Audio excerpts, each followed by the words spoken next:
प्रिय मित्रों, आप सभी को मेरा नमस्कार। जब हम मस्तिष्क के बारे में सोचते हैं, जो हमारा ब्रेन है, दिमाग जिसे हम कहते हैं, तो ये बहुत ही अद्भुत रीति से बनाया गया हमारे व्यक्तित्व का ऑर्गन है, हमारे शरीर का एक ऑर्गन है, एक भाग है। और ये हमारे सब भागों में, सब ऑर्गन्स में सबसे बहुत महत्वपूर्ण है मस्तिष्क। इसी मस्तिष्क के द्वारा हमारे पूरे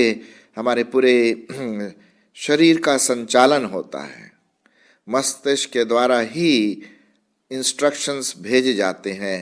हाथ, पाँव, कान, सब कुछ, मतलब जो कुछ भी हम सुनते हैं वो हमारे मस्तिष्क में जाता है और मस्तिष्क उसको इंटरप्रेट करके फिर हमें बताता है उसके बारे में। मेरे पाँव के चलने का, रुकने का, बैलेंस का हर काम मस्तिष्क करता है। और ये बहुत ही एक ऐसा ऑर्गन है जो परमेश्वर ने बनाया है। इसमें बताते हैं कि ये जो साइंटिस्ट हैं कि कम से कम 100 बिलियन न्यूरॉन्स हैं और ये न्यूरॉन्स एक दूसरे के साथ कनेक्टेड नहीं है। उनके बीच में एक स्पेस है, सिनैप्स जिसे हम कहते हैं। और जब हम कोई बात देखते हैं, सुनते हैं या एक्टिविटी होती है हमारे ब्रेन में, तो एक प्रकार का इलेक्ट्रोकेमिकल सिग्नल उसमें तैयार होता है और फिर वो हमारे मस्तिष्क में उसका इंटरप्रेट करके, उसका अर्थ बता करके हमें आगे को कार्य करने के लिए बोलता है। ब्रेन सुपर कंप्यूटर से भी बहुत बहुत ज़्यादा पावरफुल है और इस ब्रेन ने, इस मस्तिष्क ने क्या क्या डिस्कवरी नहीं किया है, आप और हम इसे अच्छी तरह जानते हैं। किसी ने कहा है कि ये हमारे व्यक्तित्व का, ब्रेन या मस्तिष्क हमारे व्यक्तित्व का CPU है, सेंट्रल प्रोसेसिंग यूनिट। और जैसे कंप्यूटर में होता है हार्डवेयर, सॉफ्टवेयर, उसी प्रकार से हमारे मनुष्य के जीवन के अंदर हार्डवेयर तो वो है जो एक्चुअल ब्रेन है, जिसको हम छू सकते हैं, जो एक मुट्ठी भर में, करीब में मुट्ठी भर में आपका ब्रेन अंदर आ सकता है, इतना बड़ा होता है। वो तो हुआ हार्डवेयर। लेकिन जो ब्रेन काम करता है, सोचने का, इंस्ट्रक्शंस देने का, इंटरप्रिटेशन का, अर्थ निकालने का, उसको हम कह सकते हैं कि सॉफ्टवेयर, जैसे कि कंप्यूटर में भी होता है। और वो बहुत इम्पोर्टेंट है, बहुत महत्वपूर्ण है। बड़े बड़े साइंटिस्ट जैसे आइंस्टाइन, वो इतने ज़बरदस्त डिस्कवरी इसी ब्रेन के द्वारा किया। स्टीफन हॉकिंस, आपने ज़रूर नाम सुना होगा। वो पूरी रीति से तो पैरालाइज था, लेकिन उसका ब्रेन, उसका मस्तिष्क बहुत एक्टिव था और उसने कई जगह पर लेक्चर्स दिए, बुक्स लिखे हमारे पूरे इस ब्रह्मांड के बारे में, यूनिवर्स के बारे में। सो ब्रेन वो मन को, हमारे अंदर के व्यक्तित्व को, हमारे अंदर के मन को प्रकट करता है कि हम कौन हैं, हम क्या सोच रहे हैं। और सबसे बड़ा इसमें जो ब्रेन का योगदान है वो इमेजिनेशन, या हिंदी में कहेंगे कल्पना की शक्ति। इसमें, इस ब्रेन में, इस मस्तिष्क में कल्पना करने की सामर्थ्य है। हम अपने मन में इमेजिन कर सकते हैं कि उदाहरण के रूप में अगर मैं आपसे कहूँ कि आप अपने बचपन को याद करिए, तो ज़रूर आपके दिमाग में, आपके मस्तिष्क में आप देख रहे हैं कि कहाँ पर आपका घर है, वो सड़क, वो माँ बाप, आपके भाई बहन, दोस्त यार, सब आपको दिखने लगेगा। मैं एक उदाहरण जनरली इस्तेमाल करता हूँ। मुझे जलेबी बहुत पसंद है और अगर आप जलेबी का एक कल्पना करें तो आपको जलेबी अपने दिमाग में दिखाई देगा। हालांकि उसको आप छू नहीं सकते, उसको खा नहीं सकते हैं, लेकिन एक कल्पना जो सोच है वो जलेबी का आपके दिमाग में आता है। यहाँ तक कि उसका कलर भी आप देख पा रहे हैं और शायद मुंह में पानी भी आ रहा होगा। लेकिन इमेजिनेशन या कल्पना की ऐसी शक्ति है कि वो सिर्फ कल्पना ही है, वो सिर्फ सॉफ्टवेयर है, वो एक्चुअली में वहाँ पर नहीं है। तो हम देखते हैं ये विचारधारा जो हमारे मन के अंदर आता है, ये सब हमारे मस्तिष्क की देन है। और हमें परमेश्वर को धन्यवाद देना चाहिए कि उसने इतना अच्छा ऑर्गन हमारे लिए किया। इसी ब्रेन की वजह से, इसी मस्तिष्क की वजह से पूरा काम सुचारू रूप से होता है।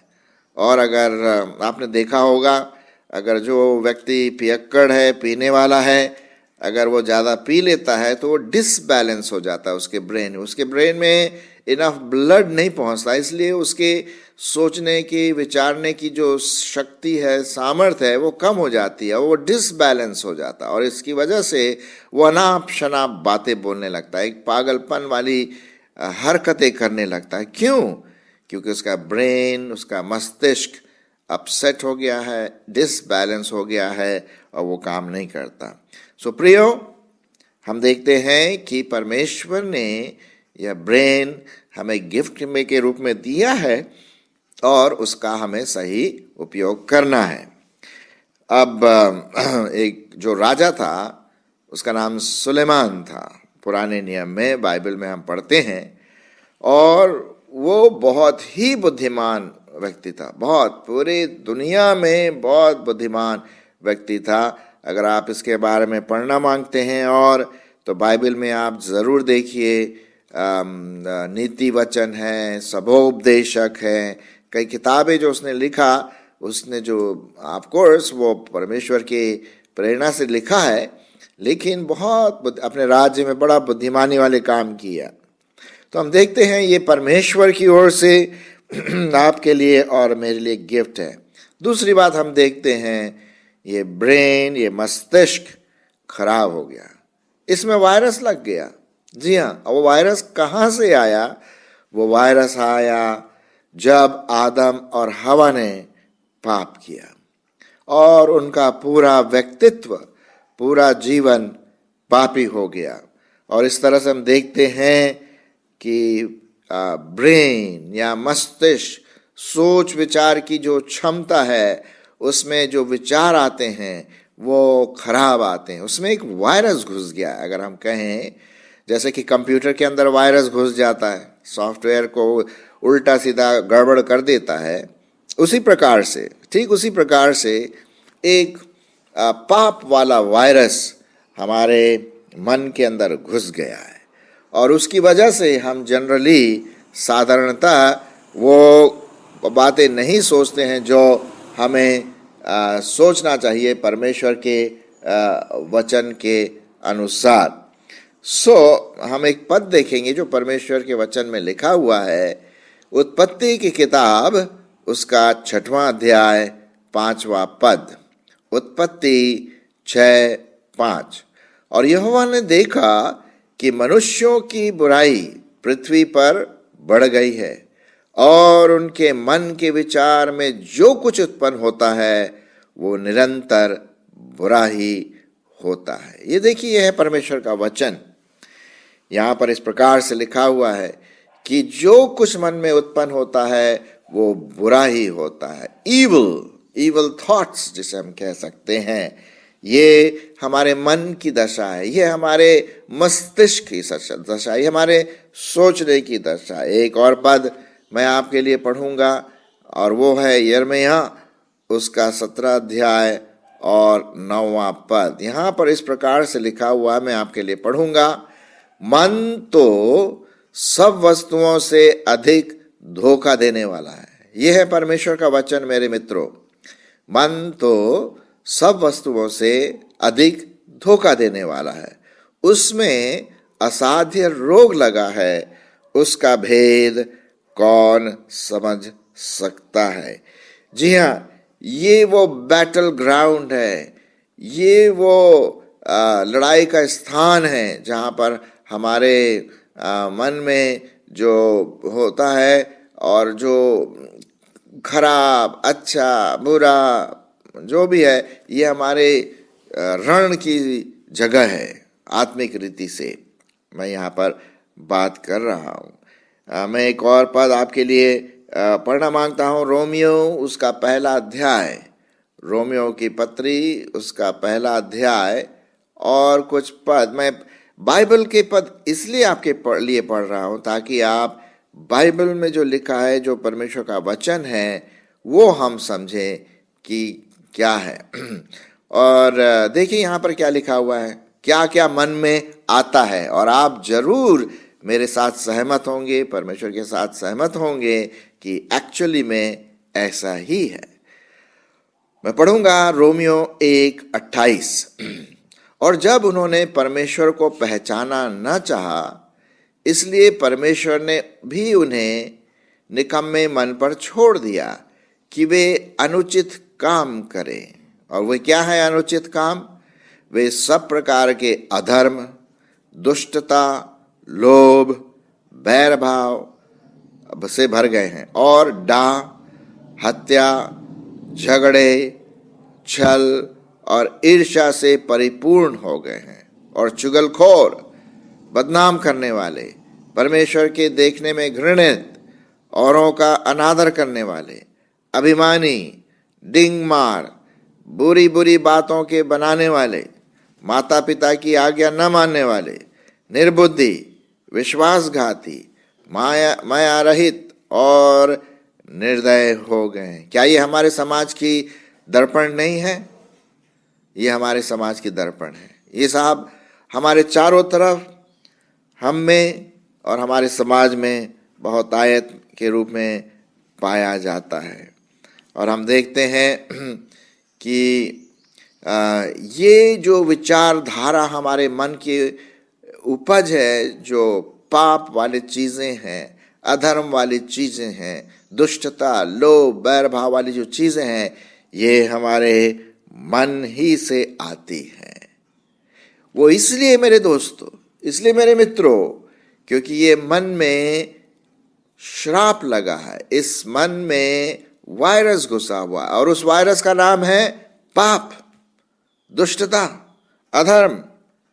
जी हाँ, जैसे कि कहा जाता है, ये हमारे मन में चोरी चोरी चुपके चुपके घुस के आकर के वहां राज करता है। जी हाँ, एड्स क्यों होते हैं हमारे जीवन में? एड्स, AIDS, जो बीमारी, क्योंकि उसका वायरस हमारे अंदर घुसता है और वहां बैठ जाता है, और बैठ करके और डुप्लीकेट कॉपी बना करके हमारे शरीर को तहस नहस करता।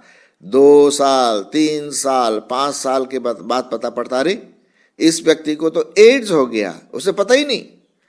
ठीक उसी प्रकार से आत्मिक एड्स का वायरस, आत्मिक पाप का वायरस हमारे जीवन में अंदर आता है, घुसता है। मेरे प्रियो, हमें होशियार रहना है कि हम अपने मस्तिष्क को, अपने मन को किस जगह ले जाते हैं, किसके कंट्रोल में है, पवित्र आत्मा के कंट्रोल में या शैतान के कंट्रोल में। मत्ती रचित सुसमाचार में एक पद और पढ़ूंगा आपके लिए। मत्ती उसका 15वां अध्याय और उसके कुछ पदों को मैं आपके सामने पढ़ूंगा 18 पद से। ध्यान से सुनिए मेरे दोस्तों, ये बहुत पते की बात मैं आपके सामने रख रहा हूं, और प्रार्थना है कि परमेश्वर आपकी और हमारी इसमें अगुवाई करेगी। पर जो मुंह से निकलता है वह मन से निकलता है। सुनिए, ये परमेश्वर का वचन है।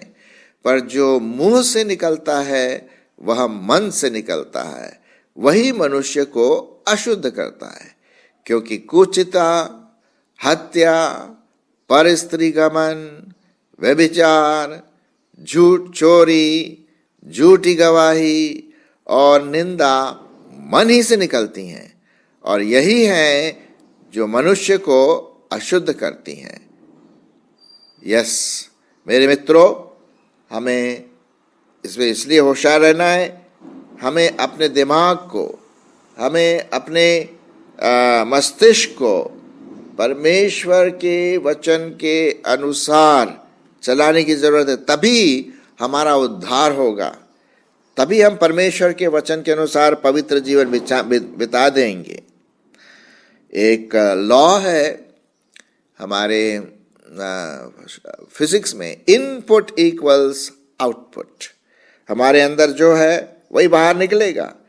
जिस प्रकार के वीडियोस, पोस्टर्स, म्यूजिक, मूवीज ये सब देखते हैं, ये क्या करते हैं?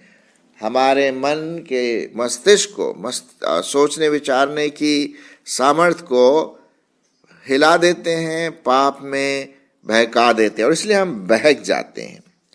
तो मेरे मित्रों, इस दिमाग का तो ऑपरेशन करने की जरूरत है। जैसे हार्ट ऑपरेशन होता है, वैसी ब्रेन ऑपरेशन की भी जरूरत है। हमारे मस्तिष्क की ऑपरेशन की जरूरत है। उस वायरस को निकालना है। कैसे निकालेंगे? है ना, सिर्फ हम सोचें कि भाई अच्छे काम करो, अच्छे विचार सोचो। अरे विचार अच्छे कैसे सोचेंगे साहब, जब वो सोचने वाला ही में बीमारी लगी हुई है, अर्थात मस्तिष्क में। नहीं कर सकते, नहीं कर सकते। इसीलिए जरूरी है कि हमारा दिमाग का परिवर्तन हो, हमारे दिमाग में एक नया व्यक्तित्व आए, एक नई आत्मा आए। और वो आत्मा क्या है? वो है परमेश्वर का वचन। जी हाँ, और परमेश्वर का वचन हमें बताता है कि किस प्रकार से हम इस मानसिकता को, इस मन को पवित्र कर सकते हैं। लिखा हुआ है, एक पद मैं आपके लिए पढ़ूंगा, 2 कुरिन्थियों 5:17। 2 कुरिन्थियों उसका 5वां अध्याय और 17 पद देखिए, वहां पर क्या लिखा है, मैं आपके सामने पढ़ूंगा। यदि कोई मसीह में है तो वह नई सृष्टि है, पुरानी बातें बीत गई, देखो वे सब नई हो गई। उसमें हमारा मन भी नया हो गया। यदि कोई मसीह में है, मसीह में होने का मतलब क्या है? मसीह में होने का मतलब है कि हम प्रभु यीशु मसीह को अपना जीवन दें, अपना पूरा व्यक्तित्व दें, उस पर विश्वास करें कि वो हमारे पापों के लिए मर गया, गाड़ा गया, तीसरे दिन मुर्दों में से जी उठा और आज जीवित है, और पवित्र आत्मा हमारे अंदर आ करके हमारे सब मन को क्या करता है? नया कर देता है। तो ये है, सो यदि कोई मसीह में है तो वह नई सृष्टि है, नया है, सब कुछ नया हो गया जी। अब वो पुरानी बातें चली गई, पुराने विचार चले गए, चोरी चला गया, झूठ बोलना चला गया, उल्टी सीधे इमेजिनेशन, कल्पना करना चला गया। क्यों? क्योंकि वह वो प्रभु यीशु मसीह में नया व्यक्तित्व बन गया है। यहेजकेल की किताब में लिखा हुआ, मैं अभी पढ़ूंगा, उसमें लिखा, मैं तुम्हें एक नया दिल दूंगा, एक नया हृदय दूंगा, एक नया मन दूंगा। जिसे कहते हैं हम हार्ट ट्रांसप्लांटेशन। परमेश्वर का वचन कहता है वो हमारे मन को पूरा संपूर्ण रीति से नया करेगा। एक पद और मैं पढ़ूंगा, भजन संहिता उसका 51, जो दाऊद कई बार इन बातों को कहता है, 51 और उसका 10 पद। 51 का 10 पद। हे परमेश्वर, हे मेरे परमेश्वर, मेरे अंदर शुद्ध मन उत्पन्न कर। आहा, क्या बात है! क्या ये आपकी अंदर की आवाज आप कह सकते हैं? हे परमेश्वर, मेरे अंदर शुद्ध मन उत्पन्न कर और मेरे भीतर स्थिर आत्मा नए सिरे से उत्पन्न कर। जी हाँ, मुझे अपने सामने से निकाल न दे और अब पवित्र आत्मा को मुझसे अलग न कर। ये प्रार्थना आपको दिल से यीशु मसीह के नाम में करना है, तब वो हमारे मन को नया करेगा, हमारे मन में नई आत्मा देगा। जैसा मैंने अभी आपके परमेश्वर के वचन में पढ़ा है, प्रभु यीशु मसीह को ग्रहण करके उसके वचन पर चलना बहुत जरूरी है। भजन संहिता 5, मैं भजन संहिता नहीं, इफिसियों उसका 5वां अध्याय और 26 पद में क्या लिखा हुआ है, आइए हम देखें परमेश्वर के वचन में। क्या लिखा है यहाँ पर, और उसे एक तेजस्वी कलीसिया बनाकर, किसको, आपको, मुझको, और उसे एक तेजस्वी कलीसिया बनाकर अपनी पास खड़े करे, जिसमें न कलंक और न झुर्री और न कोई ऐसी वस्तु हो, वरन पवित्र और निर्दोष हो। जी हाँ मेरे मित्रों, हमारे मन का, हमारे हृदय का परिवर्तन बहुत जरूरी, तभी हम अच्छी बातें अंदर से निकाल सकते हैं, तभी हम परमेश्वर के वचन के अनुसार चलने की कोशिश कर सकते हैं। जी हाँ, हम देखते हैं कि परमेश्वर का वचन सटीक है। कुलुस्सियों उसका 3 अध्याय और 10वें पद में लिखा हुआ है, और नए मनुष्यत्व को पहन लिया है, जो अपने सृजनहार के स्वरूप के अनुसार ज्ञान प्राप्त करने के लिए क्या होता है, नया बनता जाता है। देखिए, पहले हमारा मन में क्या था, डिप्रेव था, करप्ट था, भ्रष्ट हो गया था, पाप में था, वायरस घुस गया पाप का, उल्टी सीधी इमेजिनेशन, कल्पना करते थे। लेकिन अब उसी दिमाग को परमेश्वर नया कर सकता है, यदि आप चाहें तो। जी हाँ, यदि आप चाहें तो हम अपने मन को परमेश्वर के हाथ में सौंपे और पश्चाताप करके उसके पीछे चले, तब परमेश्वर हमें एक नया मन देगा। रोमियो उसका 12वां अध्याय मैं आपके लिए पढ़ूंगा। रोमियो 12 पहले 2 पद, बहुत अच्छा पद है, मैं आपके लिए पढ़ूंगा। इसलिए हे भाइयों, मैं तुमसे परमेश्वर की दया स्मरण दिलाकर विनती करता हूं कि अपने शरीरों को जीवित, पवित्र और परमेश्वर को भावता हुआ बलिदान करके चढ़ाओ, यही तुम्हारी आत्मिक सेवा है। और इस संसार के समान न बनो, परंतु तुम्हारे बुद्धि के नए हो जाने से तुम्हारा चाल चलन भी क्या होता जाए, बदलता जाए, जिससे तुम परमेश्वर की भली और भावती और सिद्ध इच्छा अनुभव से मालूम करते रहो। यह है परमेश्वर का वचन। जी हाँ, तो हम देखते हैं कि अपने मन को, अपने हृदय को, अपने पूरे व्यक्तित्व को प्रभु के सामने एक जीवित बलिदान के रूप में, क्या बलिदान का रूप का मतलब है, प्रभु अब मैं तेरे हाथ में अपना जीवन सौंपती हूं। मेरा जो पाप था, मेरा जो मन था, मेरा जो हृदय था, मेरा जो पापी जीवन था, वो अब मैं तेरे हाथ में सौंपती। अब मुझे तू नया मन दे। मैं विश्वास करता हूं कि तू मेरा उद्धार करेगा। तुझे मैं ग्रहण करता हूं। मेरे पापों को धो और मुझे नया कर। मैं विश्वास कर, आज से मैं तुझे और सिर्फ तुझ ही को अपना जीवन समर्पित करती। ये है बलिदान, ये है वो बलिदान। तब परमेश्वर हमारे मन को बलिदान के रूप में ग्रहण करेगा। आपको मालूम है, अलेक्जेंडर द ग्रेट, जो जबरदस्त पहली शताब्दी में ग्रीक का एक बड़ा भारी एम्परर था, उसने दुनिया को तो कॉन्कर कर लिया, दुनिया को तो जीत लिया, लेकिन अपने मन को नहीं जीत पाया। अपने मन के जो कंट्रोल है, पैशन है, मन के अंदर जो भावनाएं हैं, उस पर वो कंट्रोल नहीं कर पाया। जी हाँ, और ये सिर्फ परमेश्वर के वचन के, परमेश्वर प्रभु यीशु मसीह के, अलेक्जेंडर द ग्रेट, जो जबरदस्त पहली शताब्दी में ग्रीक का एक बड़ा भारी एम्परर था, उसने दुनिया को तो कॉन्कर कर लिया, दुनिया को तो जीत लिया, लेकिन अपने मन को नहीं जीत पाया। अपने मन के जो कंट्रोल है, पैशन है, अंदर मन के अंदर जो भावनाएं हैं, उस पर वो कंट्रोल नहीं कर पाया।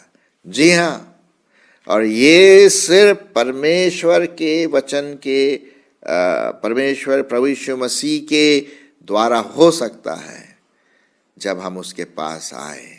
जी हाँ मेरे मित्रगण, और ये मन जब नया हो जाता है तो कंटिन्यू इसको नया करते रहें, कंटिन्यू नया करते रहें। आपने देखा होगा कि जो आजकल आरओ बहुत चला है ना, आरओ पानी का साफ करने का, क्योंकि पानी में बहुत कीटाणु पाए जाते हैं। और तो हम देखते हैं कि ऐसा पानी पीने से शरीर को फायदा नहीं पहुंचेगा, पर नुकसान पहुंचता। तो आरओ आजकल, एक्वा, अब क्या होता है, पानी बहता जाता है और अच्छा पानी आता रहता है। पानी बहता जाता है, खराब पानी अंदर घुसता है, अच्छा पानी अंदर आता है। और ये करता कौन है? अरे साहब, ये आरओ जो एक्वा लगा है ना बीच में, वही निकालता है सब गंदगी। तो हमारा आरओ, आपका आरओ, मेरा एक्वागार्ड मालूम क्या है? आत्मिक रीति से परमेश्वर का वचन, परमेश्वर का वचन। जो भी बात है परमेश्वर के वचन से आप देखिए, उसके वचन को अपने जीवन में रखिए। देखिए, गंदा बात आने से पहले वो परमेश्वर का वचन रोक देगा उसको। जी हाँ, दाऊद एक जगह पे लिखता है, मैंने तेरे वचन को अपने हृदय में रख छोड़ा है कि तेरे विरुद्ध पाप न करूं। तो परमेश्वर के वचन को आप पढ़ते रहिए, तो उससे क्या होगा, आपका जो माइंड है, आपका जो दिमाग है, हमारा जो दिमाग है, वो साफ होता रहेगा, साफ होता रहेगा। और जहां परमेश्वर के वचन को छोड़ दिया, भैया फिर गंदगी आ जाएगी। होशियार रहिए। मेरे जीवन में कभी कभी ऐसा हो जाता है, और तब परमेश्वर का वचन बोलता है, अरे भाई वचन पढ़ो, मनन करो, उस पर चलो। अच्छा जी, माफ करना प्रभु।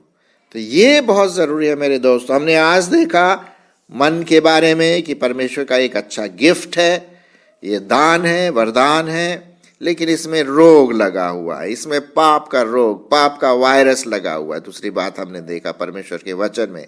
तीसरी बात हमने देखा कि इसको नए करने की जरूरत है, तभी उसमें से पवित्र चीजें निकलेंगी।